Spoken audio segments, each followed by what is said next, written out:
कि अभय सिंह चौटाला में कम से कम दो चीजें तो बड़ी तगड़ी चीजें हैं। एक तो वचन का धनी है और एक सच्चा है, झूठ नहीं बोलेगा और वचन को नहीं तोड़ेगा। कांग्रेस तो बीजेपी के अंदर शामिल है, ये दिखावे के लिए जो है सिंबल अलग लेती है, बाकी एकदम बाकायदा जो बीजेपी कहती है उसी हिसाब से करते रहते। हिसार के सांसद जयप्रकाश जेपी की बात करूं, लगातार ये कहते हैं कि जो इनेलो है वो बीजेपी की भाषा बोलती है, जो बीजेपी इनको लिख कर देती है वही जो है इनेलो बोलती है। देखो, मेरा चुनाव लड़ना भी कोई जरूरी नहीं है। मेरा इच्छा क्या है इस बार, मेरी आखिरी इच्छा ये है कि किसी तरह से इंडियन नेशनल लोकदल जो मेरी वजह से कमजोर हुआ था और मैं भी कमजोर हुआ था, मैं उस पार्टी को दोबारा ताकतवर करूं। अब बयाना जी को कोई शहर से लेना देना नहीं है। ये शहर के बाहर जितनी कॉलोनियां है ना बसाई है इन्होंने या इनके मित्रों ने या इनके यारे प्यारों ने बसाई कॉलोनियां, उनकी चिंता है उनको जी कि उनमें पानी जो है ना पहुंचा दिक्कत आ जाएगी, उनके रेट गिर जाएंगे, फिर वो बिकेगी नहीं, फिर ये नहीं। फतेहाबाद को लेकर जो है वो सुनैना चौटाला को लेकर और आपको लेकर जो है आपके परिवार को लेकर इस तरह की चर्चाएं हैं। वे फतेहाबाद की सीट को लेकर जो है वो कहीं न कहीं सुनैना चौटाला के तेवर थोड़े से अलग हैं। इनेलो में फिर से टूट हो सकती है, फूट हो सकती है, इस तरह की खबरें भी सोशल मीडिया पर चल रही है। आखिर क्या सच्चाई है, क्या है मामला? भजनलाल जी के खिलाफ कितने अफसर इस्तेमाल किए गए थे, उसके बावजूद यूँ कह गए कि मैं बब्बर शहर हूँ, मैं फलाना शहर हूँ, और आखिर वो शहर की दड़े भी नहीं निकला। अब मैं किसी तरीके से वापिस इसलिए आया हूँ कि चौधरी ओम प्रकाश चौटाला जी नहीं रहे पार्टी के अंदर, तो मुझे चौधरी अभय सिंह चौटाला जी ने बड़े मार्मिक शब्दों में ये कहा था कि साहब आप चौटाला साहब वाली जगह से मारो। आप कितने लोगों को लगता है कि क्या इनेलो फिर से उसी रंग में उसी ताकत में जो है वो आने वाली है? खुलकर कमेंट करें और वीडियो को दबाकर शेयर करें। गौतम को तो इसलिए खड़ा किया जाता है कि सबसे ज्यादा जाट जाति को गाली देने के लिए, ताकि ना वो सीट जीत कर आ जाए, तो और कोई लक्ष्य नहीं होता इनका जी। और जब जरूरत पड़ती है तो पैरों पड़ जाते हैं कि अब तुम ही हो देवता मेरे, सब कुछ तुम्हें लकड़ियां दे दो मुझे, चाहे वोट दे दो, चाहे मार दो, चाहे वोट दे दो, ये कर दो। किसी ने कह दिया कि 60 सीटें आ जाएंगी, 70 सीटें आ जाएंगी जी, तो हमारे एमपी साहब ने कहा कि नहीं 40 बहुत है। तो लोग समझ गए कि भाई 40 आएगी तो हुड्डा साहब चीफ मिनिस्टर बनेंगे, और उस टाइम लोग यही चाहते थे कि हुड्डा चीफ मिनिस्टर बने जी। तो लोगों में यह आ गया तो 40 आएगी तो हुड्डा आएगा, और हमने 60 दे दिए फिर तो हुड्डा साहब तो नहीं आएंगे। दोस्तों नमस्कार, मैं हूं सुरेंद्र नैन और इस वक्त आप मेरे साथ देख सकते हैं इनेलो के वरिष्ठ नेता और पूर्व में कई बार के रहे मंत्री प्रोफेसर संपत सिंह जी है। तो प्रोफेसर साहब बहुत बहुत स्वागत है आपका। धन्यवाद आपका जी। आपसे मैं बातचीत करना चाहूंगा कि जिस तरीके से झांसी जिले के चन्नत गांव की बात करें तो पानी की मांग को लेकर लंबे समय से वहां धरना चल रहा है, वो भी आपसे समझूंगा कि आखिर जिस तरीके से सरकार मना कर रही है टी लगाकर जो है वो पानी नहीं दिया जा सकता। उसके अलावा अगर मैं राजस्थान के साथ जो हाल ही में जल समझौता हुआ है, दोनों प्रदेशों के मुख्यमंत्री आए, केंद्रीय मंत्री आए और अमित शाह भी आए, तो उसको आप कैसे देखते हैं? क्योंकि जिस टाइम ये समझौता पहले होना था 1994 में, तब आप कहीं न कहीं अगर मुख्यमंत्री की बात करूं तो चौधरी भजनलाल वो कांग्रेस के मुख्यमंत्री थे और आप जो है विधानसभा में नेता प्रतिपक्ष थे। उस टाइम भी आपकी तरफ से विरोध किया गया था और सभी के सभी जो 17 विधायक शायद इनेलो के थे, तो उन्होंने कहीं इस्तीफा भी दे दिया था। तो पहले ही हरियाणा में पानी की कमी है, एसवाईएल का जो मामला है वो लंबे समय से जो कोर्ट में है, पानी नहीं मिल रहा, उसके चलते राजस्थान को इस तरीके से पानी देने को लेकर समझौता हुआ, तो कैसे देखते हैं आप? देखिए, देखा जाए तो हमारे साथ हमेशा ही जाती हुई है हरियाणा प्रदेश के साथ जी। वो दूसरी बात है कि हरियाणा प्रदेश के लोग बहुत मेहनती हैं और यहाँ के राजनेता जो चौधरी देवलाल जैसे, चौधरी बंसीलाल जैसे, चौधरी ओम प्रकाश चौटाला जैसे बड़े राजनेता रहे हैं, जिनकी वजह से स्टेट ने ग्रोथ किया है। अदरवाइज तो स्टेट ग्रो नहीं कर सकती थी। बहुत मार पड़ी हमारे ऊपर, बार बार समझौते किए गए, हर समझौते पर हमें नुकसान हुआ जी। जैसे आपने एसवाईएल किया तो सबसे पुराना तो हमारा एसवाईएल का चल रहा था। एसवाईएल का मामला क्या था कि सतलुज का पानी तो हम ले रहे थे जी। बाद में जब रावी और ब्यास को जोड़ दिया गया सतलुज से टनल बना के, तो उसके बाद रावी और ब्यास का पानी फालतू आ गया, सतलुज के अंदर ही आ गया जी। तो उस पानी को हम सरप्लस वाटर कहते हैं कि बाद का है, और उस पानी का डिवीजन भी बाकायदा हो गया, पानी हमें मिल गया और नहर भी बननी शुरू हो गई। लेकिन हरियाणा के पोर्शन बन गई और पंजाब के पोर्शन बननी थी, तो तो पंजाब ने बनने नहीं दी।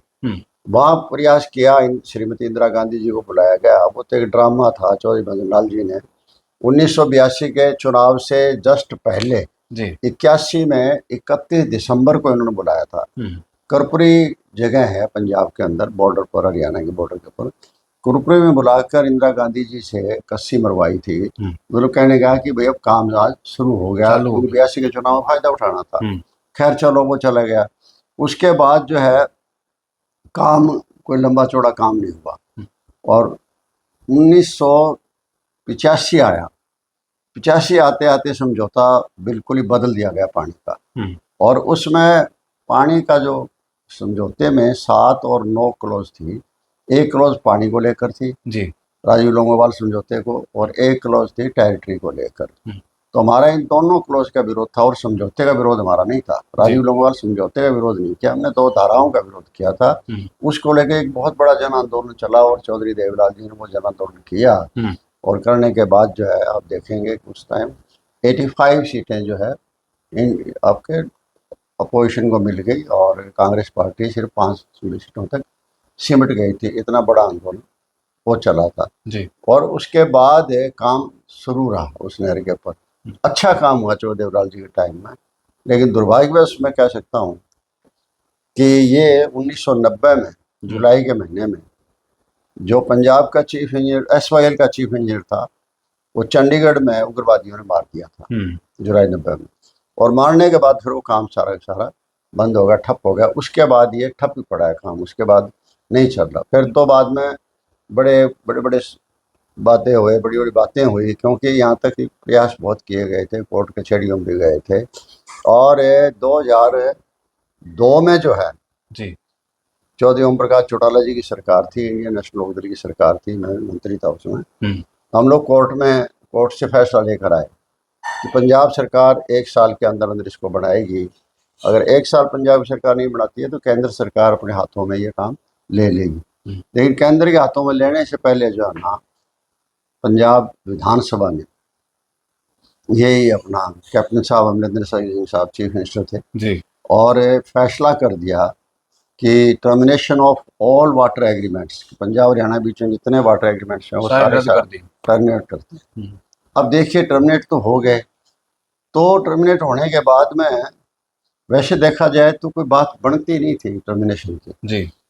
2004 की बात आई है, लेकिन बाद में कांग्रेस पार्टी की सरकार आ गई और कांग्रेस पार्टी की सरकार आने से पहले 2004 में 2004 में फिर आया समझौता, उसका रिजल्ट आया सुप्रीम कोर्ट का। और सुप्रीम कोर्ट ने साफ कह दिया कि केंद्र सरकार इस नहर को बनवाएगी। केंद्र सरकार, केंद्रीय सिक्योरिटी होगी और सब कुछ होगा। और चंद्रशेखर जी की सरकार थी उस टाइम, और बॉर्डर रोड ऑर्गेनाइजेशन के ऑर्डर हो चुके थे जी कि बॉर्डर रोड ऑर्गेनाइजेशन इस नहर को बनाएगी। टाइम भी दे दिया गया था, सब कुछ दे दिया गया था, पूरी तैयारियां हो गई थी। लेकिन उस टाइम जो है ना, इन्होंने वाटर एग्रीमेंट का जितने भी थे वो तोड़ने का, टर्मिनेशन का ऑर्डर पास कर दिया था। तो उस टाइम क्या था, जाना चाहिए था सुप्रीम कोर्ट के अंदर, ताकि भाई ये क्या हो रहा है, ये कैसे हो गया, आपका ऑर्डर है, आपको इसको इम्प्लीमेंट कराओ। बजाय उसके जाने के बाद राष्ट्रपति को कांग्रेस पार्टी ने रेफरेंस भेज दिया। बाद में 2005 में कांग्रेस सरकार आ गई, राष्ट्रपति को रेफरेंस जाने का क्या मतलब था, राष्ट्रपति को रेफरेंस आने का, लेकिन भेज दिया। चलो लंबा चला। 2016 में फिर फैसला आ गया जी कि केंद्रीय सरकार बनाएगी इसको और केंद्रीय सिक्योरिटी होगी इसकी। लेकिन आज वो समझौता, वो जो ऑर्डर है सुप्रीम कोर्ट का एज इट इज पड़ा, उसके आगे बिल्कुल नहीं चला और बात वो वही रुके खड़ी है। बार बार कहा गया है और बार बार ये है कि बात कर लें स्टेटें, बात कर ले स्टेटें। आज स्टेट ने मीटिंग करी, कई बार मीटिंग हो भी चुकी है। चीफ मिनिस्टर पंजाब के गए, चीफ मिनिस्टर हरियाणा के गए, चाय पिए, रसगुल्ले खाए और अपना जो भी था मुर्ग मसाला खाया और अपना वापिस आ गए। उससे कोई बात नहीं बढ़ती। खैर जब एक सुप्रीम कोर्ट का ऑर्डर है तो बात किस बात की कर रहे हैं आप? सुप्रीम कोर्ट के ऑर्डर को लागू करना चाहिए। सेंटर की सरकार है और आज भी अमित शाह जैसे होम मिनिस्टर है, काम तो उनका है जी। मैं तो ये कहता हूँ, ये जब राजस्थान का अब समझौता जो हो रहा था, उस दिन इनको होम मिनिस्टर को कहना चाहिए था जी कि ये समझौता तो आप करवा रहे हमारे, इससे पहले आप यूँ करो, नहर तो शुरू करा दो।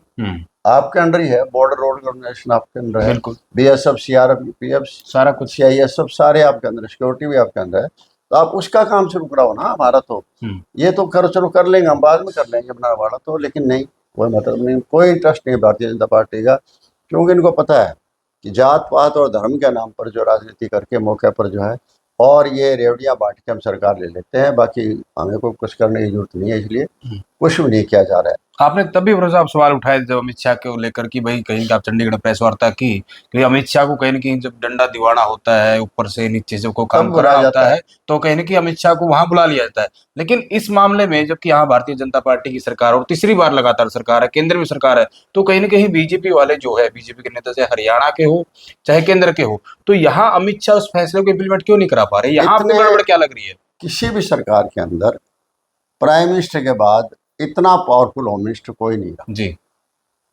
जितना पावरफुल आज के दिन अमित शाह है। सारे फैसले अमित शाह करता है, अमित शाह ऑर्गेनाइजेशन बनाता है, अमित शाह चुनाव लड़वाता है, कैंपेनिंग करता है, मतलब मोदी जी का लेफ्ट और राइट हैंड जो भी है वो सारा का सारा अमित शाह ही है। इतना पावरफुल होम मिनिस्टर है तो उसको तो फिर करवाना चाहिए था, उससे करवाना चाहिए था, लेकिन उन्होंने उसे नहीं कराया। देखिए, जल संसाधन मंत्री तो आ जाते हैं, मान लिया हमने, लेकिन होम मिनिस्टर का क्या तुक था आने का? जी इस मीटिंग में पहली बार होम मिनिस्टर आए हैं, पहले बहुत समझौते हुए हमारे, चाहे वो SYL वाला रावी व्यास पानी का हुआ था, चाहे वो हमारा जमुना वाटर का हुआ था, ये 1994 में भी हुआ था जी, ये 1954 में भी हुआ था। जैसे पहले समझौता होता है 1954 के अंदर जी, उस टाइम पंजाब स्टेट थी, ज्वाइंट स्टेट थी, संयुक्त पंजाब। हाँ, और इधर से जो है ना यूपी थी, तो 2 स्टेट का राइट माना गया था उस समझौते पर। यूपी के गवर्नर और पंजाब के गवर्नर के ब्याह पर जो है दोनों स्टेटों के चीफ इंजीनियर ने साइन किए थे आपस में, जो है ना बुक ट्रांसफर किया था उस टाइम। क्या था उसमें? क्या था कि 2/3 पानी हरियाणा को और 1/3 पानी यूपी को मिलेगा। 2/3 का मतलब ये था मोटा मोटी 67%, और उनका था 33% था जी। और साथ में जो है ना ये किसी और स्टेट का कोई हिस्सा नहीं था। हाँ, ये था कि ह्यूमैनिटेरियन ग्राउंड पर वो समझौते में नहीं लिखा हुआ था जी कि हरियाणा गवर्नमेंट जो है वो अगर कोई ह्यूमैनिटेरियन ग्राउंड पर पानी देना चाहे किसी स्टेट को तो दे सकती है, जो जरूरत हो तो। हम देते भी थे, जैसे राजस्थान भी है, राजस्थान को दिया है हमने पानी, दिल्ली को पानी दिया है, ओखला से दिया है जी। ओखला से दिल्ली को तो डायरेक्ट वहीं दे देते थे, और ओखला से राजस्थान को पानी हम दे देते थे गुड़गांव कैनाल से, कि पीने के लिए पानी राजस्थान को दे दे जब हमारे पास फालतू होता था जी। और ये तो थी आगरा कैनाल, और गुड़गांव कैनाल से देते थे हम, मेवात एरिया को देते थे। तो 3 सिस्टम था वहाँ ओखला से जी। एक तो दिल्ली के लिए था, एक गुड़गांव के लिए था, एक राजस्थान के लिए था जी। इस तरह तीनों सिस्टम में जो हमारे पास पानी फालतू होता था हम दे देते, लेकिन as a matter of right नहीं था, वो उनका अधिकार नहीं था, ये हमारा था कि हम चाहें तो आपस में दे सकते सरप्लस है तो दे सकते हैं, जैसे पानी है मानवता के नाते। चलो बिल्कुल बिल्कुल मानवता नाते, हमारी स्टेट है राजस्थान भी, कोई हमसे अलग नहीं है, आपस में रिश्तेदारी है, हमारे मित्र दोस्त हैं, सारी चीजें वैसे तो देते हैं, बिल्कुल देते थे। लेकिन बाद में ये जो इन्होंने क्या किया, ये समझौता जो बाद में हुआ है 94, ये पहले वाला तो हुआ था 12 मार्च को 1954 को, और ये जो बाद में जो हुआ है ना ये 12 मई को हुआ है, और 12 मई को 1994 में हुआ है। 1994 में समझौता जो हुआ तो 3 स्टेटें और जोड़ ली इसमें जी। हम तो पेरेंट स्टेट के रूप में अपना आ गए थे, हरियाणा को पानी आ गया था, वो 2/3 मिलना था पंजाब को, हरियाणा को मिलना हो गया था। अब ये समझौता हो गया बाद में, 3 स्टेटें और जोड़ ली, राजस्थान जोड़ लिया, दिल्ली जोड़ लिया, हिमाचल जोड़ लिया, और साथ में ये भी फैसला किया गया कि रेणुका डैम बनेगा, जो कि इसमें बनेगा हिमाचल प्रदेश में, और लखबार ब्यासी बनेगा, और किसाऊ डैम बनेगा, ये बनेगा उत्तराखंड के अंदर, 3 डैम बनेंगे ये, और पानी जो है बढ़ेगा, तो फिर हम उस टाइम जो है ना ये 3 स्टेटों औरों को भी पानी इसमें से मिलेगा जी। ये फैसला जो है इन्होंने कर लिया। तो उससे क्या हुआ कि हमारा पानी का परसेंटेज था वो लगभग 46% हो गया, मतलब 21%, 20-21% पानी हमारा घट गया, और वो पानी राजस्थान को दे दिया, दिल्ली को दे दिया, और हिमाचल को दे दिया। इससे हमें बहुत बड़ा सेटबैक पहुंचा। उस टाइम जो है, चाहे मैं अपोजिशन लीडर था, लेकिन चौधरी ओम प्रकाश चौटाला जी हमारे नेता हुआ करते थे, पार्टी के सर्वे सर्वा थे। जब उन्होंने मीटिंग बुलाई तो हमने सब ने यही फैसला किया था कि हमारी पार्टी के 17 MLA हैं, हम 17 MLA इस्तीफा देंगे। इस्तीफा से पहले हमने रास्ता रोको आंदोलन भी किया था जी। कई जलसे वगैरह भी हमने किए थे, और एक्सट्रीम एंड पर जाके भी अब तो और काम नहीं चलता, अब तो इस्तीफा ही देना पड़ेगा। क्योंकि चौधरी देवलाल जी यही सीख सिखाई थी कि भाई देखिए स्टेट के लिए आपको कितनी कुर्बानी देनी पड़े, वो कुर्बानी आप दो, त्याग करना पड़ता त्याग है। करना पड़ता है। तो ये कुर्बानी तो यही थी कि पदों को छोड़ने वाली बात थी। तो 1 नवंबर और 1995 को जी। पलवल में हमने बड़ी रैली रखी थी, और बड़ी रैली रखे पलवल के अंदर, और वहीं से सबके इस्तीफे पर साइन करवाए थे अलग अलग सभी और विधायकों के। हाँ सभी विधायकों के, और वो इस्तीफे सारे मैं चौटाला जी के निर्देशानुसार सारे के सारे इस्तीफे ले इकट्ठे आके उसी दिन 1 तारीख को स्पीकर को मैंने सौंप दिए थे जलसे के बाद में आकर, और स्पीकर को सौंप दिए। तो उसके बाद स्पीकर ने सभी MLA को बुला लिया अलग अलग, क्योंकि तसल्ली करनी पड़ती है कि कोई दबाव में नहीं अभी लिया है, तस्दीक करके अपने भी आप नहीं पे। करते हैं वो तो वाकई में आपका इस्तीफा है कि नहीं है, साइन है कि नहीं है, या कोई दबाव तो नहीं है किसी का, आप अपने फ्री माइंड से दे रहे होगा। जी जी। तो सब ने दे दिया और सबके मंजूर भी हो गए थे, इस्तीफे को मंजूर हो गए थे। इसके बाद जो है ना चलता रहा, तो ना तो वो तीनों डैम बने, कोई काम नहीं हुआ, ना कोई आगे काम हुआ, वही चलता रहा सिस्टम। ओखला से हम पानी देते रहे थे, जो पानी जितना फालतू हो जाता दे देते थे। अब अचानक जाके पिछले करीबन चल तो रहा था 1 साल से, 32-33 साल।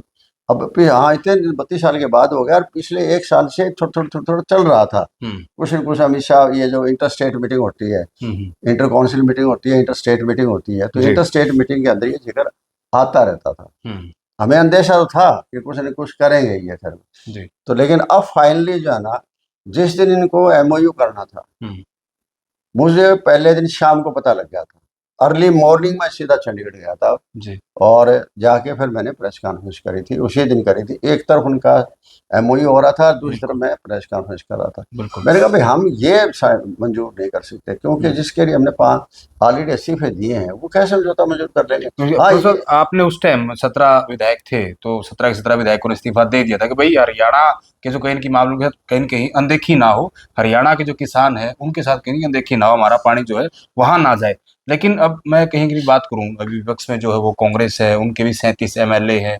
तो भूपेंद्र सिंह हुड्डा की तरफ से भी कहा गया कि पहले SYL का पानी पूरा करें, उसके बाद आगे की बात करें। तो क्या लगता है आपको कांग्रेस भी जिस तरीके से उस वक्त इन्होंने भूमिका निभाई थी, वो कहीं की कांग्रेस को निभानी चाहिए? नहीं, पहली बात तो नैन साहब, आपने अभी पता नहीं आपके जवान स्लिप होगी 37 MLA बताए आपने कांग्रेस के। जी ठीक है, वो पांच ठीक है, वो कर रखे हैं, 37 नहीं 28 है जी। क्योंकि देखिए 5 तो लोगों ने 37 जिताकर भेजे थे। लोगों ने 37 जिताए, इसलिए जिताए थे। वो इसके पीछे भी कहानी है कि आपको पता है झांसी में एक सभा हो रही थी चुनाव के दौरान, तो जो भावी चीफ मिनिस्टर था वो सभा ले रहा था, और झार के MP उस टाइम थे मौके पर खड़े। भावी चीफ मिनिस्टर, मेरा कहना मतलब भूपेंद्र हुड्डा नहीं थे, उनका बेटा था दीपेंद्र हुड्डा। हाँ, वो भावी चीफ मिनिस्टर थे उस टाइम पर। तो ले रहे थे, तो किसी ने कह दिया कि 60 सीटें आ जाएंगी, 70 सीटें आ जाएंगी जी। तो हमारे MP साहब ने कहा कि नहीं 40 बहुत है। तो लोग समझ गए कि भाई 40 आएगी तो हुड्डा साहब चीफ मिनिस्टर बनेंगे, और उस टाइम लोग यही चाहते थे हुड्डा चीफ मिनिस्टर बने जी। तो लोगों में ये आ गया भाई तो 40 आएगी तो हुड्डा आएगा, और हमने 60 दे दी फिर तो हुड्डा साहब तो नहीं आएंगे।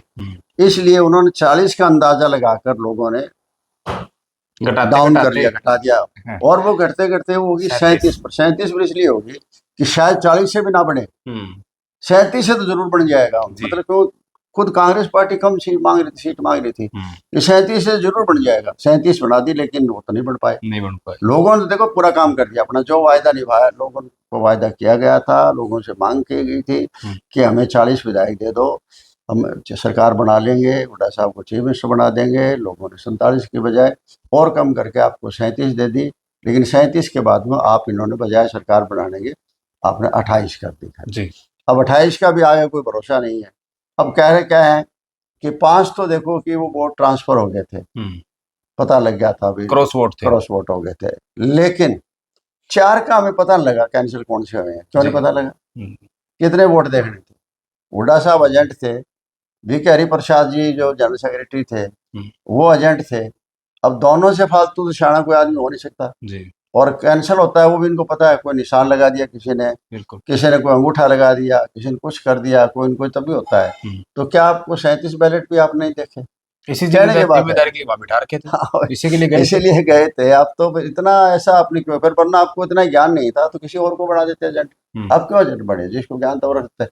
इसीलिए तो आज चर्चा चलती है कि एक गैंग बना था जी। जस्ट उससे पहले, और वो गैंग क्या बनाया था कि Jersey gang, Jassi, Jersey Jersey नहीं, जर्सी गैंग बना जर्सी था। गैंग। जैकेट गैंग, जैकेट, हाँ, सॉरी जैकेट, जर्सी नहीं, jacket, jacket jacket gang, gang, jacket gang जो बना हिमाचल था। घूमने गए थे। हिमाचल घूमने गए थे या पता नहीं कश्मीर घूमने गए थे, जहाँ भी गए थे हाँ, इकट्ठे घूमने गए थे, और वो गैंग बन गया था। गैंग बन गया था तो लोगों का ज़्यादातर ये कहना है कि ये जो कैंसिल हुए ना, ये उस गैंग के कैंसिल हुए हैं, हम्म, और इसलिए हुड्डा साहब नाम उनका नहीं ले रहे हैं।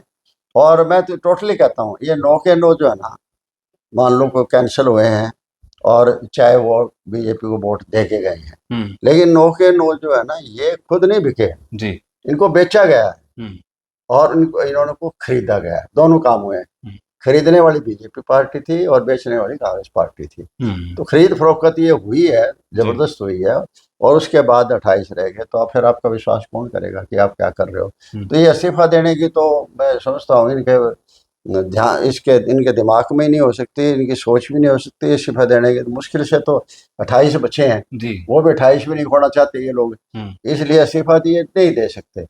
मैं स्टैंड जैसे हमने कहा कि हमारी मीटिंग में लेकर फैसला करेंगे, लेकिन मैं तो ये कहना चाहता हूँ, मेरा अपना, मेरी जी। अपनी ये सोच है हम्म, कि जिस दिन इसको एग्जीक्यूट करेंगे, हम्म, अभी तो ये एमओयू हुआ है, बिल्कुल। इसके ऊपर जो है ना आपको टाइम लेंगे ये, अभी 5 साल में के अंदर अंदर इनको तैयार करना है कि और पूरी पाइपलाइन पूरी पाइपलाइन हथनी वगैरह, कुंड पूरी बैराज से और पाइपलाइन वहां तैयार तक। करनी, पहले तो हम्म, इसका एस्टिमेट वगैरह बनेगा, सब हम्म, कुछ बनेगा, और जमीन एक्वायर होगी। हम्म, तो मुझे नहीं लगता कि ये प्रोजेक्ट जो है ना कोई पार पड़ेगा, लंबा प्रोसेस। लंबा पार भी नहीं पड़ेगा, क्योंकि 3 पाइपलाइनें बननी है इसके अंदर, जी। और जमीनें एक्वायर होनी है, और उसके साथ एक रोड बनी, MDLR हम्म, रोड बनेगी, मेन रोड बनी साथ में।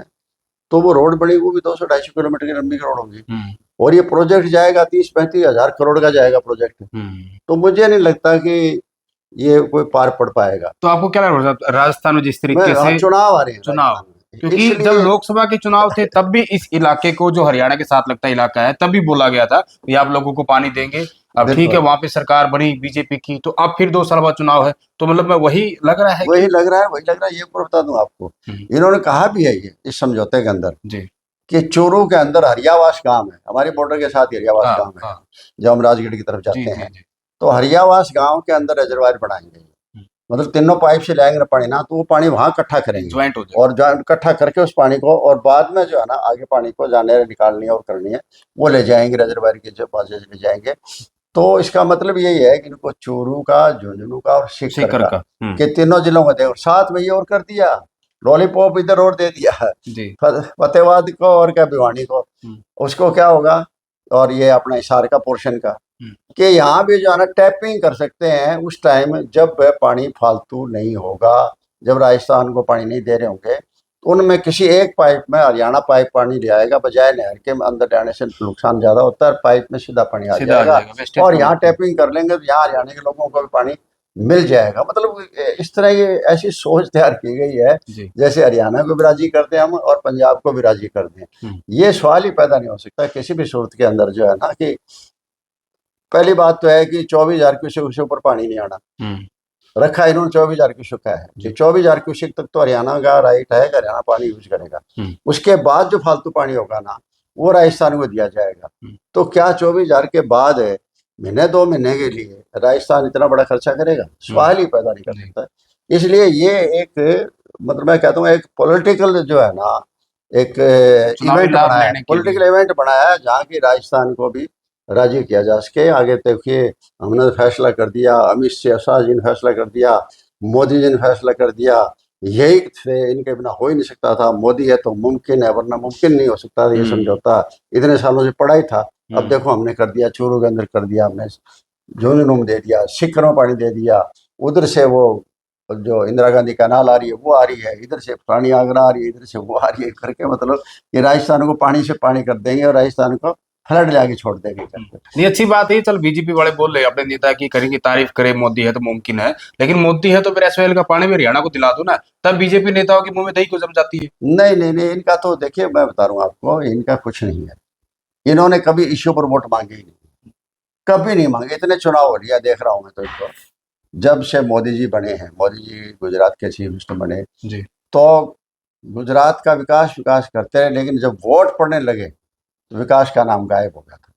तब जाति पाति और धर्म के नाम पर वोट मांगे थे, और बाद में जब 2014 में प्राइम मिनिस्टर बनने के लिए वोट मांगे जा रहे थे तो अब धर्म और जाति के नाम पर मांगे जा रहे थे। अभी 3 बार ये चुनाव है, 3 बार मोदी जी प्राइम मिनिस्टर बने हैं, तीनों बार जो है ना वो भी धर्म के नाम पर वोट मांगे गए। इनको अगर कोई मान लो कि कोई आदमी बात कर ले किसी किस्म की भी तो सीधा ही कहते हैं कि ये मुसलमान है। कोई बात किसी की मोदी जी की आलोचना करता है तो कहते हैं ये पाकिस्तान के दोस्त हैं, हिंदुस्तान विरोधी है। बात करें मतलब मोदी की खिलाफत की, मोदी के खिलाफ की बात कर रहे हैं तो कह देंगे सेना की खिलाफत कर रहे हैं, उनके खिलाफ की बात करें तो कहेंगे पाकिस्तान के पक्ष ले रहे हैं। जाति धर्म देश की बात कैसे छेड़ देते हैं, मतलब किसी को दबाने के लिए यही करते हैं। अगर मान लो आपने किसी बात के ऊपर आपने कह दिया कि ये मुमकिन नहीं हो सकता, तो ये स्ट्राइक आपने गलत किया, फलानी की डिग्री की, सीधा सेना पर ले जाएंगे। भाई सेना की तरफ से तो कोई प्रवक्ता नहीं बोल रहा, और सेना के प्रवक्ता को किसी ने डिनाई भी नहीं किया। जब सेना का कोई भी अधिकारी हमारा बोला है तो उसको जो है ना हर आदमी ने जो है उसको सैल्यूट किया है। कभी भी आज तक बात नहीं ये बिल्कुल हमेशा ही क्या ये कोई यही साल थे, 12-13 साल थे, और भी तो बहुत कितनी बार तो लड़ाइयाँ हुई, कितनी बार युद्ध हुए हैं, बड़े बड़े 97 तो हमारे परिवार के लोग हैं, 90-95 हजार पाकिस्तान के सैनिकों को सरेंडर कराना वो कौन था? हमारे परिवार के लोग थे। वो कौन थे? वो सारे बीजेपी वालों है कोई, आरएसएस का है कोई उनके अंदर? एक भी नहीं है फौज के अंदर। ना देश की आजादी की लड़ाई में थे, ना फौज के अंदर थे, ना पुलिस के अंदर थे। चाहे आंतरिक सुरक्षा हो चाहे बाह्य सुरक्षा हो, वो सुरक्षा काम तो हमारे लोग करते हैं, किसान ही करते हैं, आम गरीब आदमी करता है। इनका तो है ही नहीं। इन्होंने तो जो जातीय समीकरण और धार्मिक समीकरण जो बनाया हुआ है उसमें तो कोई आदमी का है नहीं। एक आरएसएस का आदमी ये बता दे ये कि फलाना जो है ना जनरल पहुंच गया, जनरल के पद पर आ गया, या सिपाही लग गया, या कोई हवलदार लग गया, कोई नहीं लगता। सारे तो देश के लिए बड़ा योगदान किसी ने दिया हो, वो तो सबसे बड़ी बहुत देने वाली फार्मिंग कम्युनिटी है। चाहे कोई उसकी कम्युनिटी की बिरादरी हो, कोई उसका धर्म हो, चाहे कोई धर्म भी नहीं है। अब देखिए अब्दुल हमीद थे, कितनी बड़ी कुर्बानी दी थी उन्होंने उस टाइम। उनका नाम बात याद करते हैं लोग, टैंक उड़ा दिए थे पाकिस्तान के, अपने जिंदगी साथ निछावर कर दी थी। ऐसे ऐसे आदमी थे, तो उसमें कहाँ धर्म की बात आ गई, कहाँ जात पात की बात? बिल्कुल। अच्छा, इसी में साहब पानी के मसले पर हम बात कर रहे हैं, चैनत का, जैसे मैंने शुरू में जिक्र किया कि लंबे समय से लोग चैनत धरने पर बैठे हैं, और अभय सिंह चौटाला वहाँ पहले भी जाकर आए, आप भी जाकर आए थे। मैं नहीं, गौरव गया था। गौरव गए, अब जाएंगे 5 तारीख को फिर से वहाँ जो है नैलो के तमाम पदाधिकारी जाएंगे। तो चैनत का मामला जिस तरीके से अटका हुआ है उसको आप कैसे देखते हैं? क्योंकि सरकार ये कह रही भी अलग पाइपलाइन से आप जो है पानी ले लो, टी लगाकर पानी नहीं मिलेगा। बहुत दौर की बातचीत हुई, कई मंत्रियों के साथ जो है बातचीत हुई, उसके बाद मुख्यमंत्री से बातचीत हुई, लेकिन मामला जो का त्यों है। कहाँ पेच फंसा लग रहा है आपको? देखिए मुझे तो जो आज की राजनीति है ना, इस सिस्टम पर तरस आ रहा है कि लोग कितनी ओछी राजनीति करने लगे हैं। कहीं कभी तो इसको शहर की और गांव की राजनीति बना रहे हैं, कभी इसको कुछ बना रहे हैं जमुना का और भाखड़ा का मतलब राजनीति बना रहे हैं। अब कोई देखने पूछने वाला हो कोई जी कि देखिए आपका आंसी शहर है, आंसी शहर को पानी चाहिए, इसमें कोई दो राय नहीं है। हर शहर को चाहिए पानी, बिल्कुल हर गांव को चाहिए, हर गांव शहर को हमारे लिए सारे बराबर हैं, चाहे वो शहर है चाहे देहात है, सारे हैं, सारे बसते हैं वहाँ। कई बार क्या कहते हैं कि बीजेपी वाले कई बार कहते हैं बोले ये शहर विरोधी है। क्यों होंगे शहर विरोधी? आधे लोग तो गांव के लोग बैठे हैं शहर के अंदर, बिल्कुल आधे से ज्यादा बैठे हैं। वार्ड सिटी जो रहे हैं ना, चाहे वांसी का वार्ड सिटी है चाहे हिसार का वार्ड सिटी है, उसमें तो मान लेंगे पुराने शहरी है। और वार्ड सिटी से जैसे हमारे ये गेट थे, यहाँ नागौरी गेट था, तलाकी गेट था, मोरी गेट था, तो ये जो गेट जितने गेट थे सारे के सारे गेट जो है इनके अंदर का जो शहर था वो शहर था। उसके बाहर का जितना शहर आया, सेक्टर आया, कॉलोनियाँ आई है, हजारों लाखों की आबादी बढ़ी है। तो अब भी आंसी में कई पंचायतें हैं, बिल्कुल साथ लगते हुए कई पंचायत हैं, छोटी छोटी पंचायतें। माइग्रेशन हो के गांव से लोग आए, सारे आंसी के अंदर भी गांव के लोग आए, अड़ोस पड़ोस के गांव के लोग आए, और भी साथ लगते पंचायतें वो भी जो आंसी मारी है। हमारे भी यहाँ ये 7 रोड में गेट वगैरह का काफी बड़ा एरिया जो है ना हिसार के कॉर्पोरेशन में आ गया। तो कोई ऐसी बात नहीं है ये, लेकिन मैं ये कहना चाहता हूँ कि आंसी के पास 2 नहरें जाती है, आप देखते हैं वहाँ और वो नहरें जो है ना, वो जब नहर जा रही है वो दोनों वो जमुना का पानी लेके जा रही है, तो क्या दिक्कत आ रही है आपको उस पानी से? इसका मतलब है कि उस पानी से आपको पूरा पानी नहीं मिल रहा है, इसलिए आप भाखड़ा के पानी से लेके आ रहे हैं। लेकिन भाखड़ा एरिया के जो लोग हैं उनके तो सुन ले एक बार, वो क्या कहते हैं, ये बालसमुंदी लोग क्या कहते हैं, और बालसमुंदी के साथ लगते बुड़ाक है, बांडा हेड़ी है, बोरछी है, बासड़ा है, ये गांव जो है ना, ये सरसाना है, ये क्या कहते हैं कि हमारा पानी तो धीरे धीरे कर कर कर कर कम हो जाएगा, जा रहा है सारा जमुना एरिया में जा रहा है भाखड़ा का पानी, जबकि भाखड़ा का पानी तो रहना तो यहाँ चाहिए था, लेकिन जा रहा है वहाँ। लेकिन जहां तक सवाल है आपका ये हांसी शहर का, हांसी शहर के अंदर आ रहा है तो पानी जमुना का आ रहा था, लेकिन यहाँ गलती नहर महकमे की नहीं है जी। अब देखिए पता नहीं बार बार क्यों ये नहर महकमा का नाम लेते हैं, ये गलती है तो पब्लिक हेल्थ की है। क्या करते हैं कि मान लो कि चलो कोई बात नहीं, नहर आपकी 1 हफ्ता चली, आपके 2 हफ्ता बंद होगी, कोई बात नहीं, आप ये कह दो कि जमुना की नहरें 1 हफ्ता चलती है, 3 हफ्ते बंद हो जाती है, पानी कम आता है, तो कोई बात नहीं, वाटर वर्क्स को आप चौड़ा क्यों नहीं करते? नीचा आप ले जा नहीं सकते, बड़ा कर सकते हैं उसको, हाँ नीचा ले जा नहीं सकते वाटर वर्क्स, हाँ क्योंकि वो चौवा आया हुआ है, तो उसको फैला लो ना, फैला लो। फिलहाल कहते हैं जमीन नहीं मिलती, जमीन नहीं मिलती तो फिर जमीन, और फिर तो ये और कामों के लिए कैसे मिल जाती है जमीन आपको? जब आप कह रहे हो हम इंडस्ट्री लगाएंगे, हम यहाँ ये कितनी जमीन बर्बाद कर दी, यहाँ सारी की सारी हवाई अड्डे पास कर दी, ये यूनिवर्सिटी जाए खड़ी कर दी, अब ये यूनिवर्सिटी लवास करी है, अब देखो क्या हो रहा है, नासूर बन गई है, वहां कोई जा ही नहीं रहा, हजारों करोड़ रुपए खर्च हो गए, 1100-1200 एकड़ जमीन खराब होगी। तो मतलब कहने का कि वाटर वर्क्स को जो है ना, अब आपका वाटर वर्क्स डीप नहीं बढ़ेगा, वाटर वर्क्स आपके घेरा जो है ना वो वाटर वर्क्स का ज्यादा होगा, तो आपको जो है ना ये जो हॉरिजॉन्टल है ये एरिया आपको उसका बढ़ाना पड़ेगा, ताकि आप उसके अंदर 1 महीने का पानी स्टोर कर सकें, और 1 महीने का पानी स्टोर कर लेंगे तो समस्या ही खत्म है। लेकिन जहाँ तक चानत का है, चानत को तो भाखड़ा से मिलता था, हाँ पहले मिलता था, और कमांड एरिया चानत का भाखड़ा से है, जुड़ा हुआ है जी। इसलिए ये तो बिल्कुल चांद के साथ तो बहुत बड़ी जाति कर रहे हैं, और फिर ये कहते हैं कि डायरेक्ट पानी दे देंगे। अरे भैया डायरेक्ट पानी में पैसा खर्चा कितना लगेगा? डायरेक्ट आप लाओगे, चैनल लेक बना के आओगे तो खर्चा कितना लगेगा? वहां तो एक बार चैनल के साथ से जा रही है नाली, चलो हम ये नहीं कह रहे आंसू को पानी क्यों दे रहे, जो भाखड़ा क्यों दे रहे, दे दो भाखड़ा का, लेकिन वो चानत के पास से जा रही है और भाखड़ा कमांड एरिया में से जा रही है, तो वहां आपको टी पॉइंट लगाने से क्या दिक्कत है? टी लगा दो, ताकि थोड़ा सा खर्चे के अंदर ही जो है ना चांद का काम चल जाएगा। मतलब ये जिद बनाई हुई है बीजेपी, ये कह रही है लगातार साहब कि कहीं न कहीं जो योजना है वो हांसी के लिए है, जो शहर की योजना है उसमें से वहां से नहीं दे सकते, ऐसा उदाहरण देते बकायदा। मैं विधायक विनोद बियाणा की बात करूं या मंत्री रणवीर गंगवा की बात करूं, कह रही कि ऐसा कोई भी उदाहरण नहीं है कि जो अमृत 2 योजना है जो कहीं की स्पेशल शहर के लिए है, उससे किसी गांव में कहीं भी पानी दिया जाएगा। वो तो दावा करते इस बात का, इन्होंने अमृत नाम रख दो और चाहे किचने अमरूत रख दो, चाहे ये इन्होंने 2 किस्म की बना रखी है इन्होंने, वो तो लोनी के लिए कर रखी है, पानी के लिए पैसा देने के लिए, कि एक देहात के बना रखे, एक शहर के बना रखे, कि ये जो है ना इन दोनों नीतियों में इसमें तो पैसा पैसा खर्च होना ही नहीं, और मान लो खर्च होना है पैसा, भाई जो हांसी के लिए आप आ रहा है इससे एक्स्ट्रा पैसा आपको खर्च करना है, मान लो उसमें खर्चे की बात है ना, सिर्फ स्पोर्ट के सेंटर सरकार की स्पोर्ट कितनी मिलनी चाहिए, उसमें खर्चे की बात है, खर्चा दे देंगे, वो खर्चा गांव वाला जो नीति है पॉलिसी आपकी, गांव के अंदर जो भी आपकी योजना है उस योजना में पैसे दे देंगे, कितना पैसा लगना उसके अंदर, वो तो टी तो कोई है ही नहीं लंबी छोड़ी, टी तो कोई 5-10 हज़ार की टी होगी, और क्या होगा उसके अंदर टी, और टी लगा भी दी थी। अब देखिए आप यूं बताओ, बिना सरकार के टी लग सकती है क्या? उसका भी एक मजाक बना, उसका भी मजाक बना दिया कि अब इसमें क्या हो रहा है आम आदमी का, देखिए क्या हुआ है क्या नहीं हुआ वो हमें नहीं मालूम, लेकिन ये जरूर आम आदमी के लोगों में है, बाहर जो बैठे लोग हैं, चांद से बाहर के लोग भी ये सोचते हैं कि टी तो दी है तो ये बाकायदा जो है सैनी साहब ने दी और इन्होंने लगवाई है और उसको उठाने का काम किया है वो खट्टर साहब ने किया है। ये प्रचार आम आदमी में है, सच्चाई और झूठ तो क्या है, हम तो पास देखो थे नहीं ना, हम इसको कह सकते कोई कंफर्म कर सकते, बात लोग कहते हैं, लोगों में है, लोगों में कहते हैं कि नायब सिंह सैनी तो टी लगाना चाहता था और टी उसने दी और आरएसएस के आदमी को भेजा और भेज के वो टी को लगाया गया, आम आदमी उसको टी को लगा नहीं सकता, आम आदमी टी को ले नहीं सकता, वो टी ऐसे नहीं मिलती है जी। तो इसका मतलब है कि आपके सरकार चीफ मिनिस्टर तो आपके हरियाणा में नहीं बैठे हैं, चीफ मिनिस्टर तो आपके दिल्ली में बैठे हैं, उस चीफ मिनिस्टर ने ये इसको कह दिया कि नहीं ऐसा ही होगा, फिर वो क्योंकि वो बयाना जी के कहने से कह दिया। अब बयाना जी को कोई शहर से लेना देना नहीं है, कतई नहीं लेना देना। ये शहर के बाहर जितनी कॉलोनियां है ना बसाई है इन्होंने या इनके मित्रों ने या इनके यारे प्यारों ने बसाई कॉलोनियां, उनकी चिंता है उनको जी कि उनमें पानी जो है ना पहुंचा दिक्कत आ जाएगी, उनके रेट गिर जाएंगे, फिर वो नहीं बिकेगी नहीं, फिर ये नहीं तो सारा का सारा तमाशा हो रहा है। देखिए एक व्यापार के लिए अपने एक निज हित के लिए कोई आदमी ये बातें करते हैं, तो मैं ऐसा नहीं सोच सकता कि कभी भी कोई एमएलए को ऐसा करना चाहिए।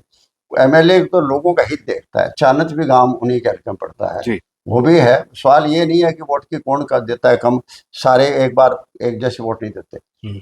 कभी गांव जा देता है, कभी शहर जा देता है, कभी कोई किसी का देता है। कोई एक जाति से बंधे हुए नहीं है, कोई वोट किसी एक पार्टी से नहीं बंधे होते हैं, हालात के मुताबिक होते हैं। जो आप जैसी सेवा करोगे वैसे आपको वोट देंगे। तो वहाँ भी जो है ना आपको राजनीति करने की बजाय चाणक्य को तो 100% हक पड़ता है, उनका कमांड एरिया भागड़ा के नीचे आता है। अगर टेक्निकल क्वेश्चन उठाया जाए, लीगल क्वेश्चन उठाया जाए, हो सकता है कल को कोई न कोई लीगल केस डाल देगा तो मुसीबत खड़ी हो जाएगी, हादसे के लिए खड़ी हो जाएगी मुसीबत है कि आप जो है ना ये भाखड़ा का पानी और जमुना कमांड एरिया पानी कैसे दे रहे हो आप, फिर कल को क्या बन जाएगा आपका। तो ये चीजें इनको नहीं करनी चाहिए। अभी मैं कहना चाहता हूँ कि सरकार को होश में आना चाहिए और मामूली से थोड़े से खर्चे को अपनी जिद छोड़नी है, सिर्फ और कुछ नहीं करना जी कि जिद छोड़ दो और कोई खर्चा नहीं लगना आपका, बिना खर्चे पानी जो चाणक्य को मिल जाएगा। आज चाणक्य गांव की दशा कोई अच्छी नहीं है। आज चाणक्य गांव के बच्चे स्कूल में नहीं जा रहे हैं, कोई बीमार है उसको अस्पताल तक नहीं ले जा पा सारा रहे कुछ रुका हुआ है इतने हैं। दिनों से। सारा खेत का पानी, अब आज के दिन बुआई का टाइम है, खेती का टाइम है और वो बर्बाद हो रहा है। आदमी और औरत परेशान हो रहे हैं, लोगों के घरों में रोटियां तक नहीं बन रही है, वहाँ बैठे हैं और इस गर्मी के अंदर पसीना पसीन बुरे हालात हो रहे हैं। और बाहर के लोग आते हैं, उनकी भी उनको सेवा करनी पड़ती है। बाहर से हजारों हजारों लोग आते आते जाया जा रहे हैं और बहुत से लोग तो ऐसे भी आते हैं इस टाइम में जो अपनी पॉलिटिकल रोटियां भी सेकने आ जाते हैं। लेकिन कोई सेकने आ जाए, कुछ सेकने आ जाए, लेकिन उनको झेलना पड़ रहा है ना। आज चांद गांव पर इतना बड़ा दबाव है ना, इतना बड़ा हिंदुस्तान के किसी गांव पर दबाव नहीं पड़ा। कोई चांद गांव बड़ा गांव नहीं है, छोटा ही गांव है और उसके ऊपर इतना दबाव पड़ गया, इतना प्रेशर पड़ा हुआ है लोगों का। तो ये कल्पना नहीं कर सकते हम कि चाणक्य गांव जो है ना किस स्थिति में जी रहा है जी। आज सबसे ज्यादा संकट अगर है, ऐसा संकट तो कभी किसी गांव पर आया ही ना कर, आया नहीं पड़ आज चाणक्य के पर है। अच्छा, इससे अलग प्रोफेसर साहब, जिस तरीके से अभय सिंह चौटाला ने मुख्यमंत्री को चिट्ठी लिखी और जो 10 साल की जो सरकार रही कांग्रेस की, सीधा सीधा भूपेंद्र सिंह हुड्डा मुख्यमंत्री रहे 9.5-10 साल, तो 200 पन्नों की जो चार्जशीट भी दी है कि उस वक्त किस तरीके की कहीं की कमियां हुई, उसको लेकर भी एक जांच की मांग की है। नहीं देखिए, वो तो उनके जो बेकायदियां हुई हैं उन बेकायदियों में लिखी है और उनके बेकायदियों के लिए जांच की बात की है। मुझे नहीं लगता कि ये कोई बेकायदियों को जांच करवाएंगे कोई घर, तो ना जांच कराए, लेकिन हम तो लड़ाई लड़ते रहेंगे इनके खिलाफ। जो है बाकायदा जो है ना, जो भी इशू आता है, अगर कोई लड़ रहा है तो इंडियन नेशनल लोकदल लड़ रहा है। कांग्रेस तो डरी हुई है इनसे, क्योंकि जेल के डर है उनका, और जेल से जो डर गया सो मर गया जी। या मतलब राजनीतिक तौर पर कोई डर गया तो वो ही मर गया, जैसे कुलदीप बिश्नोई जी के साथ हुआ था ना। बिल्कुल, चौधरी भजनलाल जी के खिलाफ कितने अपशब्द इस्तेमाल किए गए थे, उसके बावजूद यूँ कह गए कि मैं बब्बर शेर हूँ, मैं फलाना शेर हूँ, और आखिर वो शेर की दड़े भी नहीं निकला। तो इस तरह की जो बातें जो हुई है, यही बातें जो कांग्रेस पार्टी कर रही है, इनमें कोई दम नहीं है, कोई जान नहीं है इनके अंदर। कोई इशू विधानसभा में नहीं उठाते, ये कोई इशू पब्लिक में नहीं उठाते। बस 4-5 बातें हैं मोटी मोटी। कानून व्यवस्था बिगड़ गई है, हालात माड़े हैं, बेरोजगारी फैल रही है, महंगाई फैल रही है, ये हो रहा है वो हो रहा है। अरे एक चीज के खिलाफ तो लड़ो। आज देख तो लो इंडियन नेशनल लोकदल किसके खिलाफ लड़ रहा है। इंडियन नेशनल लोकदल जो बिजली है, जिसके बिजली के कितनी बार मतलब जैसे पहले तो एनुअल रेवेन्यू रिक्वायरमेंट की बात आई, एनुअल रेवेन्यू रिक्वायरमेंट जो हमसे पैसा मांगा गया उसके खिलाफ लड़ाई हमने लड़ी जी। और बाकायदा जो है ऑब्जेक्शन फाइल किए, बाकायदा रेगुलेटरी कमीशन की हियरिंग आई, तब इंडियन नेशनल पार्टी वहाँ पेश हुई। उसके बाद फिर उन्होंने पिछले साल का FSA लेने की कोशिश की, उसके अंदर इंडियन नेशनल पार्टी जाके अड़ गई, अपने पंजे रोक दिए वहाँ। नहीं बिल्कुल, हरियाणा के लोग भी देते हैं साहब, जब भी कहीं न कहीं मसले होते हैं हरियाणा के, तो इनेलो जो सड़कों पर उतरती भी लड़ती भी है। लेकिन वह हिसार के सांसद जयप्रकाश JP की बात करूं, वो तो लगातार ये कहते हैं कि जो इनेलो है वो बीजेपी की भाषा बोलती है, जो बीजेपी इनको लिख कर देती है वही जो है इनेलो बोलती है। अब देखिए, उनका तो कोई विश्वास कर ही नहीं सकता, वो क्या बोलते हैं क्या नहीं बोलते हैं। कोई उनकी कोई मतलब कोई, मैं नहीं समझता कोई राजनीतिक हैसियत या और कुछ रह गई है। देखिए, जीतना हारना किसी के कोई परमात्मा उनका कोई ऐसी किस्मत तो जो उसको आज लेके आए हैं वो, उतनी किस्मत तो शायद वो खुद चाहते लिखे देते परमात्मा को कि ये मुझे किस्मत दे दो, ये बना दो, तो भी ये इतना इतना नहीं मांगना था जितना परमात्मा उनको दे दिया। इसलिए आज वो कुछ भी कह सकते हैं। उनकी बात का तो मैंने आज तक कभी जवाब दिया ही नहीं, क्योंकि मैं जवाब देने लायक ही जो है ना उस आदमी को नहीं समझता, तो उसका जवाब क्या दूं घर पे। अब क्या कैसे कर रहे हैं टीम, अब इनको दर्द हो गया, ये 2 एब्सेंट हम रहे ना, जी इसके लिए भी इनको दर्द हुआ। हाँ राज्यसभा हाँ में राज्यसभा के लिए इनको मौका और फैसला क्यों किया, हमारी मर्जी है, हमारी पार्टी है, उनका फैसला लेंगे। लेकिन हमने क्योंकि बार बार हमें B team A team B team B team कर रहे थे, अब ये बी टीम क्यों रह रही है। अब कांग्रेस तो बीजेपी बन गई है जी वो कहते हैं ना लोकदल बी टीम है, मैं कहता हूँ बी टीम नहीं है। अब कांग्रेस पार्टी भी बी टीम नहीं है, कांग्रेस पार्टी बीजेपी है जी जब आपने बीजेपी एक तो चलो उसकी विज की गलती होगी या और कोई पार्टी का था, चलो बीजेपी का गलती हो गई, वोट ना कैंसिल होगा, कैंसिल ना होता तो सीट तो दे दी थी बीजेपी को। और पहले किसने दी थी, आज जो ज्यादा बोलते हैं पूछने वाला कोई पेन किसने बदला था, ये 14 वोट किसने कैंसिल कराए थे, सुभाष जो है गोयनका जी है, इनको किसने जीटीवी वाले हैं जो इनको किसने जिताया था, पंडित जी है शर्मा जी, उनको किसने जिताया था, यही कांग्रेस जिताने वाली थी।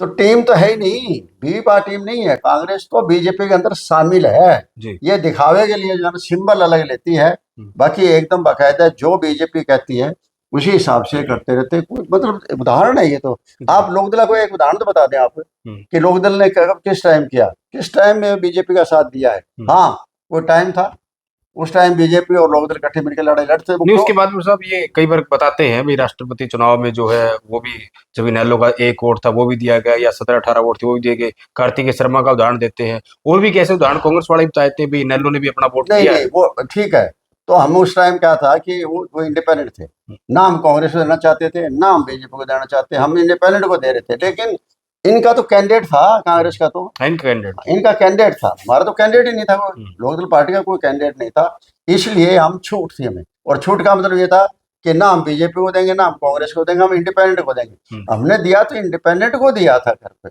और राष्ट्रपति का चुनाव होता है, राष्ट्रपति चुनाव में बहुत बार ऐसे है सारी पार्टियां इकट्ठी मिलकर भी राष्ट्रपति चुन लेती है, तो ये तो एक बात होती बातें हैं।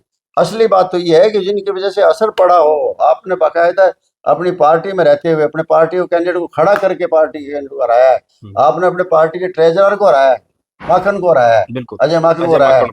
तो इस तरह से जो सब कुछ आप अपने कैंडिडेट को हरा रहे हो, कभी इंडियन नेशनल लोकदल अपना कैंडिडेट तो नहीं हराया, आपने तो अपना कैंडिडेट हराया है करके। तो इस तरह से ये पार्टी तो बाकायदा कांग्रेस तो खास करके भाई आपने 70-60 सीट 2 लोग दे रहे थे, तो आपने 40 क्यों मांगी, 40 मांगी, इस बात का कोई जवाब है आपके पास? वो तो बाकायदा वीडियो है, क्यों मांगी आपने 40 सीट मांगी, तो आपको 40 की बजाय 37 दे दी आपकी। इसका मतलब क्या था कि आप बीजेपी को सरकार बनाना चाहते थे। इससे फालतू और क्या सबूत होगा। अच्छा कह रहे 60 दे देंगे, वो कह रहे नहीं 60 नहीं 40 दे दो ताकि बीजेपी सरकार बन जाए। अच्छा प्रसाद, आपका तो लंबा तजुर्बा है, जो हरियाणा के कई मुख्यमंत्री रहे हैं उनके साथ आपने काम भी किया और उनका तजुर्बा आपने देखा है।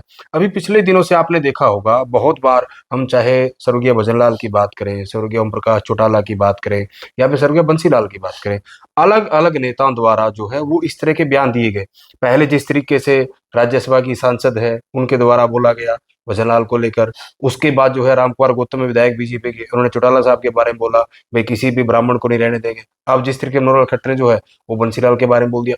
तो ये इस तरह के बयान समय समय पर तो दिए जाते हैं, आखिर क्या आप इनकी वजह मानते हैं? ये मैं मानता हूँ ये पटकथा बीजेपी लिखती है, ये बयान तो दिला रही है ना, ये बीजेपी दिला रही है, जिससे बीजेपी को फायदा हो वही दिया जा रहा है। देखिए चौ भजनलाल के बारे में पहले सबसे पहले शुरुआत किसने करी थी, बीजेपी के नेता ने खुद नहीं करी थी, रेखा शर्मा ने नहीं चीफ मिनिस्टर। अच्छा हाँ, यहाँ रैली में बिल्कुल मनोहर लाल खट्टर लोकसभा चुनाव के दौरान बोल के गए, उन्होंने करी थी। वो तो बाद में जो है ना शर्मा जी, मैडम रेखा शर्मा ने तो जो की है वो बाद में वो पंचकुला बोला, हाँ पंचकुला से करिए। इसी तरीके से अगर मान लो चौधरी ओम प्रकाश चौटाला की बात पंडित जी कह रहे हैं, उनको पंडित जी को पूछने वाला हो कि 1987 के अंदर पंडित भगवदयाल शर्मा जी के कहने से 12 टिकटें दी थी लोकदल ने, 12 टिकटें, और 12 टिकटें दी थी। उसमें पंडित जी का पीए था, पीए कौन था? ओम प्रकाश भारद्वाज। और फिर उनका दामाद था भाई का, वो कौन थे? वासुदेव शर्मा। फिर युधिष्ठिर शर्मा, फिर इसका ये अपना राजौंद से थे अत्रे जी, इस तरह कई ब्राह्मण कैंडिडेट थे या नॉन ब्राह्मण कैंडिडेट भी थे। 12 पंडित जी के कहने से चौ देवलाल जी ने टिकटें की घोषणा कर दी, और घोषणा टिकटों के होने के बाद जब तक फार्म भरने की तारीखें रह रही थी, और उस टाइम पंडित जी चले गए वापिस कांग्रेस में जी। पहले उनकी मान भी ली और फिर वो चले गए। लेकिन लोगों ने कहा चौ देवलाल को कि आप टिकट बदल दो। चौ देवलाल ने कहा कि नो, जुबान एक टिकट नहीं बदलूंगा, जो जुबान दे दी मैंने तो दे दी। पंडित जी चाहे कहीं जाए, आज इनका क्या कसूर है ये? आज अगर मैं मान लो इनको 12 टिकटें इनकी वापिस इनके बदल देता हूँ 12 के 12 में, तो फिर इसका मतलब है कि मेरी क्या कदर है, मेरी क्या इज्जत है, मेरी जबान का धनी, मैं कैसे क्रेडिबिलिटी होती है लोगों में, कैलिबर होती है। तो ये चीज दिखाई जी चौ देवलाल ने। तो क्या गौतम बताओ कोई बात करता है? गौतम को तो इसलिए खड़ा किया जाता है कि सबसे ज्यादा जाट जाति को गाली देने के लिए, ताकि ना वो सीट जीत कर आ जाए, और कोई लक्ष्य नहीं होता इनका। और जब जरूरत पड़ती है तो पैरों पड़ जाते हैं कि तुम ही हो देवता मेरे, सब कुछ तुम्हें लकड़ियां दे दो मुझे, चाहे वोट दे दो, मार दो, चाहे वोट दे दो, ये कर दो वो कर दो। और बाद में आ जाता है अब ये इनको क्यों किया गया, सफेदों खड़ा क्यों किया गया था? भाई 2 जाट लड़ रही है और बराबर किया दोनों। एक कांग्रेस का पहले कैंडिडेट रह चुका, और एक इस बार जो है ना पहले एक आजाद एमएलए रह चुका, और अब एक जो है ना एमएलए कांग्रेस का भी रह चुका सिटिंग है, और दोनों है, दोनों देश वाले, दोनों जाट है। और इनके खिलाफ कैंडिडेट सबसे ज्यादा गालियां अगर दे सकता है जाट को तो गौतम दे सकता है। इसलिए गौतम को खड़ा किया गया और वो कामयाब हो गया, इसलिए कामयाब हुआ ना वो। और कोई तरीका थोड़े था कामयाब करने का। तो ये इस तरह ये बीजेपी की पटकथा लिखी गई सारी सारी, ये जो इस तरह की घिनौनी हरकतें कर रहे हैं, जातीय नाम पर बार बार नेताओं को बदनाम करने की कोशिश कर रहे हैं, तो ये बीजेपी का है। ये देखिए लोक दल में तो कभी जाति वाली बात कभी आते रही नहीं। उसका एग्जाम्पल, सबसे बढ़िया एग्जाम्पल 1987 का एग्जाम्पल है। यहाँ से बलवंत राय तायल को उठाया, उधर भिवानी से बना गुप्ता जी उठाया, रोहतक से के नेता, हाँ अब प्रोफेसर परमानंद जी थे, कुमार जाति से थे, खड़ा किया जींद शहर से। अब देखिए जींद शहर 36 बिरादरी का गुलदस्ता बनाया था। कितने वोट थे जींद के अंदर, कुमार वोट शहर के अंदर कुछ नहीं थे। लेकिन भाई उनकी मान लो आज यहाँ आप उनको जिताते हो, परमानंद जी को टिकट देते हो, तो बार के एरिया के अंदर आपका असर जाएगा। हजारचंद कंबोज जी को सरसा से जिताया गया था, शहर से देख लो आप, इसलिए जिताया गया, इसलिए कैंडिडेट बनाया गया ताकि वो मिले।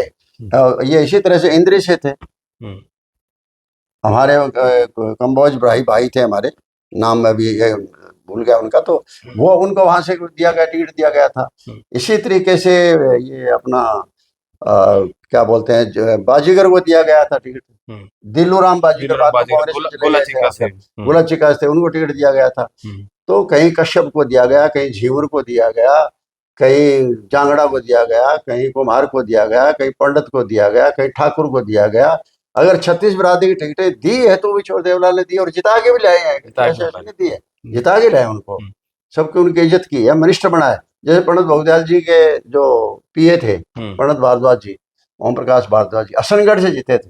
टोटली जाट डोमिनेटेड एरिया है, जो आजकल हुड्डा साहब के साथ जो असनगढ़ का नाम लगता है, किलोई के साथ, वहां से जीते थे, जाट एरिया था। लेकिन चौ देवलाल ये कहते थे कि ये छोटी बिरादरी जो मान लो, ये अपने आप नहीं जीत सकती, हाँ ये हवा बनेगी तो सब जीत जाएगी, हवा बनाओ, ये भी जीतेंगे, तुम भी जीतोगे, सारी बिरादरियों को मिला के। तो वहां जीते, फिर बाद में उनको पीडब्ल्यूडी का मिनिस्टर बनाया गया था। इसी तरीके से वासुदेव शर्मा जी को मिनिस्टर बनाया गया था।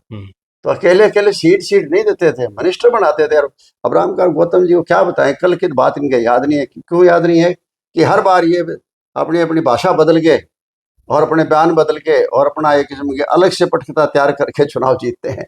बस चुनाव पहले तो रामकार को दुष्यंत चौटाला और रेल चढ़ी रहती थी कई सालों तक, सारा ये अलग खेल ही खेलते हैं और कुछ नहीं है। अच्छा साहब, मेरा आखिरी सवाल है, काफी दिनों से सोशल मीडिया पर भी खबरें चल रही हैं और तस्दीक आपने करनी है, फतेहाबाद को लेकर जो है वो सुनैना चौटाला को लेकर और आपको लेकर, जो आपके परिवार को लेकर इस तरह की चर्चाएं हैं। वे फतेहाबाद की सीट को लेकर जो है वो कहीं न कहीं सुनैना चौटाला के तेवर थोड़े से अलग हैं, इनेलो में फिर से टूट हो सकती है, फूट हो सकती है, इस तरीके की खबरें भी सोशल मीडिया पर चल रही है। आखिर क्या सच्चाई है, क्या है मामला? ये मैं बता रहा हूँ आपका, ये क्रिएटेड है।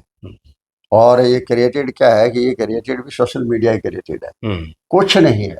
आज के दिन इंडियन नेशनल लड़ाई लड़ रहा है, अपने अस्तित्व की लड़ाई लड़ रहा है, और अस्तित्व में आके फिर किसी तरीके से हरियाणा प्रदेश के लोगों को कांग्रेस पार्टी से और बीजेपी पार्टी से बचाना चाहता है।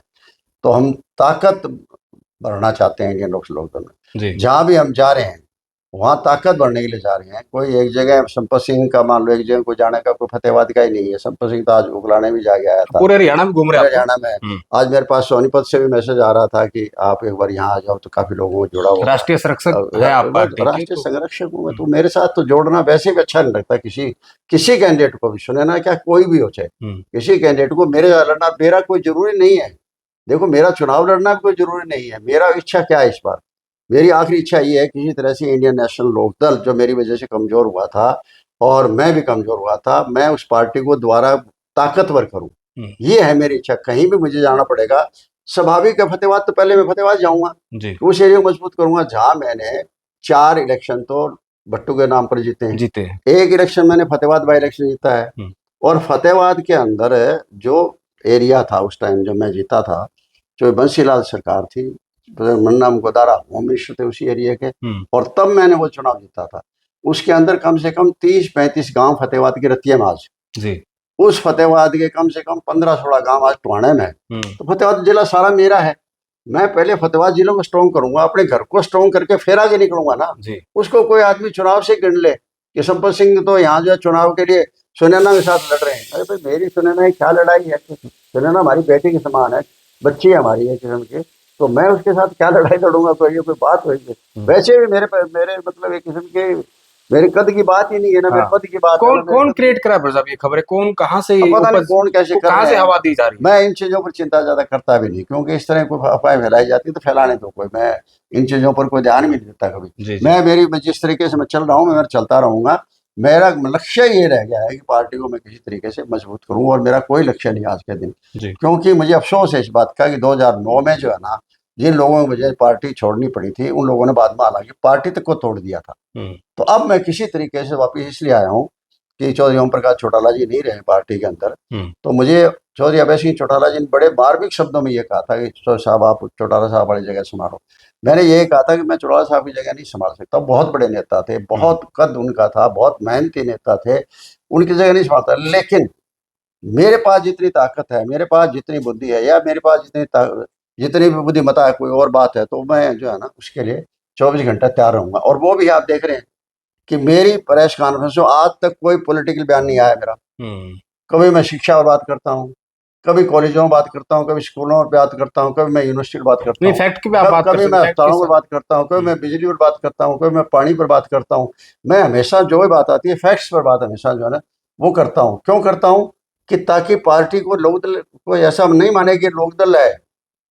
लोकदल क्या है कि लोकदल सबसे बुद्धिमान पार्टी है, तो लोकदल है, मैं ये साबित करना चाहता हूँ जी कि नहीं, आपके अनुसार से बहुत सारे लोग कहते हैं और मेरे को कहने में कोई दिक्कत भी नहीं है, ये प्रोफेसर संपत सिंह की अड़सी नहलों में जान आई है दोबारा, ये बात लोग कहते हैं, नहीं, बहुत मुझे सारे भी लोग कहते हैं, कहते हैं। बहुत कहते हैं। मैं ये नहीं कहता कि भाई मेरा ही फैसला अकेला था, ये 2 सीट वाला जो हमने जो ये दोनों सीटों में न्यूट्रल लेने की बात है। हाँ लेकिन लोगों बहुत के बड़ा दिमाग में फैसला आ था। जाती है, कहीं कहीं लोग कह देते हैं, मुझे भी कह देते हैं, बोले ये फैसला आपका होगा, नहीं मेरा नहीं है, पार्टी का फैसला था। हम लोगों ने इकट्ठे बैठ के जींद में किया था, बल्कि फैसला चौधरी अभय सिंह चौटाला जी ने जींद में मीटिंग हाँ बुलाई 9 थी, तारीख को शायद वो मीटिंग थी। जींद में बुलाई थी, और हम सारे लोग थे, और सबसे एक एक करके पूछा था। हम्म जो 10-15 लोग सीनियर लोग थे सब थे, उसमें वासुदेव शर्मा भी जी थे, राधेश्याम शर्मा जी भी भाई थे, अनुभवी लोग थे सभी सारे। लोग थे, सारे सारे। रामपाल माजरा जी थे, अभय सिंह जी खुद तो थे ही थे, कर में भी था। तो सबसे एक एक करके पूछा गया था, मेरे से बल्कि लास्ट पूछा गया था, सबसे उनसे पहले पूछा गया। सबने यही बात, एक ही बात थी उनकी सबकी, कि हमें अलग रहना चाहिए था। चाहे वो बाद में ठीक है कि लोग एक अंदाजा लगा लेते हैं अपना कि भाई संपत सिंह आगे तो जो है ना इन्होंने ये फैसला करा दिया, तो चलो जो भी है कोई बात नहीं, अच्छी चीजें मेरा जुम्मा लग रही है, पार्टी से तो कोई जी ले लग रही है। बिल्कुल बिल्कुल। तो मैं तो यही चाहता हूँ कि ये पार्टी जो है किसी तरीके से वापस उसी फॉर्म में आए, और मुझे विश्वास है कि अभय सिंह चौटाला में कम से कम 2 चीजें तो बड़ी तगड़ी चीजें हैं। एक तो वचन का धनी है, और एक सच्चा है, झूठ नहीं बोलेगा और वचन को नहीं तोड़ेगा। ये 2 चीजें राजनीति में आजकल गायब है जी और इन चीजों को लोग लाइक करते हैं, इसीलिए लोग जो है ना लोकदल की तरफ हो रहे हैं, क्योंकि अब तो वैक्यूम आ गया है। देखिए बीजेपी के सामने कोई पार्टी नहीं रह बची है, कांग्रेस पार्टी तो खत्म हो गई है क्योंकि बीजेपी में मर्ज कर दी उसने, तो इसलिए विकल्प के रूप में लोग लोकदल को देखते हैं। और जब लोकदल को देखते हैं तो उस टाइम जब लीडरशिप को भी देखते हैं तो चौधरी अभय सिंह चौटाला को देखते हैं, तो लोकदल और साथ में लीडर दल दोनों चीजों को देख कर जो है ना आज हर आदमी जो है पार्टी की तरफ जुड़ रहा है, पार्टी की तरफ। हालांकि हम ये जो पटकू पुटकू हम ज्यादा विश्वास नहीं करते हैं, लेकिन जहां भी जाते हैं ना, जो हमारे साथ जितने भी आदमी थे मान लो, जी चाहे वो किसी हल्का में थे, मेरे साथ बहुत लोग लोकदल के टाइम में कांग्रेस में आ गए थे घर। और आगे उसका एग्जाम्पल भी आपके सामने है। जब 2009 में मैंने चुनाव लड़ा तो उस टाइम ये नड़वा भी कांग्रेस को आया, ये आपका कलाना भी आया, बरवाड़ा भी आया, फतेहाबाद भी आया, सारे हल्के आगे थे। और जब 2009 में मुझे अहमियत नहीं दी थी, हुड्डा साहब ने अहमियत नहीं दी, तो आगे 2014 में 4 सीटें लोकदल को चली गई थी। मतलब कितना पलटा खा गए थे सारे बिल्कुल। तो इस तरीके यहाँ हिसार में तो कोई एंट्री नहीं थी हुड्डा साहब की, ना फतेहाबाद में एंट्री थी, ना सरसा में एंट्री थी, उनकी थी नहीं, एंट्री नहीं थी। वो उनकी बात है कि ठीक है, उससे स्वाभाविक है। बाद में मेरा नुकसान भी हुआ और पार्टी का नुकसान भी हुआ। और वो नुकसान कम से कम एक चीज तो है कि मैं अकेला दोषी नहीं माना गया। 2018 का चौधरी ओम प्रकाश चौटाला जीते जी देख लिया कि किस आदमी ने 2018 में पार्टी तोड़ी थी। और वही लोग है ना उस टाइम पर 2009 में पार्टी तोड़ने वाले बात थे। संपत सिंह का जाना कोई अकेला संपत सिंह का जाना नहीं था, वो पार्टी तोड़ने वाली बात हुई थी उस टाइम हुई थी, उन्हीं लोगों की तब तोड़ी हुई थी। वरना उस टाइम संपत सिंह अगर एमपी बन जाता तो लोकदल आसमान में जाता और लोकदल की सरकार आती 2009 के अंदर। तो आज मैं ठीक है, वो उम्र मेरी नहीं रही है, आज उस बात को 17 साल हो गए 2009 वाली को, लेकिन फिर भी मैं जितनी मेरे के अंदर जान है उससे दुगुनी करके सेहत को बढ़िया बढ़ा के अब तो मैंने जिम जाना भी शुरू कर दिया 1 महीने से। सुबह सुबह जिम जाता हूँ, 1 घंटा जिम जाता हूँ कि ताकत को दोबारा बढ़ूं। और खुराक भी बढ़ा ली है मैंने अपनी, ताकि क्या करूं, मैं मेहनत करूं और मेहनत करके उस पार्टी को वापिस जो है उसी ऊंचाइयों पर लेके आऊं। ये लक्ष्य रहेगा। बहुत बहुत शुक्रिया आप साहब बातचीत करने के लिए। तो काफी लंबा इंटरव्यू हो गया है। तो ये थे प्रोफेसर संपत सिंह जी, हरियाणा के वरिष्ठ नेता हैं और जब भी कोई बात करते हैं तो तथ्य के साथ, फैक्ट के साथ बात करते हैं।